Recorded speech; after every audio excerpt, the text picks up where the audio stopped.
প্রবল বৃষ্টিতে ফের বিপর্যস্ত সিকিমের লাইফলাইন জাতীয় সড়ক 10, যেখানে 20 মাইলের বারদাং এলাকায় রাস্তার উপর ধ্বংসাবশেষের এসে পড়ায় যানবাহন চলাচল ব্যাহত। রাতভর মুষলধারে বৃষ্টি চলায় তৈরি হয়েছে রাস্তা অবরোধ। ইতিমধ্যে শুরু হয়েছে রাস্তা পরিষ্কারের কাজ। গুরুত্বপূর্ণ এই সড়কে অবরোধ তৈরি হওয়ায় সমস্যায় পড়েছেন যাত্রীরা। রাস্তার ওপর জমে থাকা ধ্বংসাবশেষ সরিয়ে দ্রুত যোগাযোগ ব্যবস্থা স্বাভাবিক করতে শুরু হয়েছে কাজ। ছবি দেখানো হচ্ছে পরিষ্কার, যেখানে কিন্তু করার কাজ শুরু হয়েছে, পরিষ্কার করার কাজ চলছে।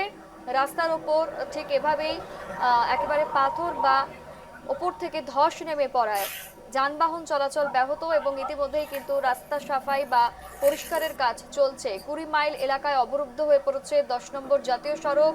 ফের ব্যাহত শিলিগুড়ি থেকে সিকিম পর্যন্ত যাওয়ার যে রাস্তা, সেই রাস্তা এবং সিকিম এবং শিলিগুড়ির এই মুখ্য সড়ক একেবারে অবরুদ্ধ হয়ে পড়ায় রীতিমতো কিন্তু হিমশিম খেতে হচ্ছে নিত্যযাত্রী থেকে শুরু করে পর্যটকদের।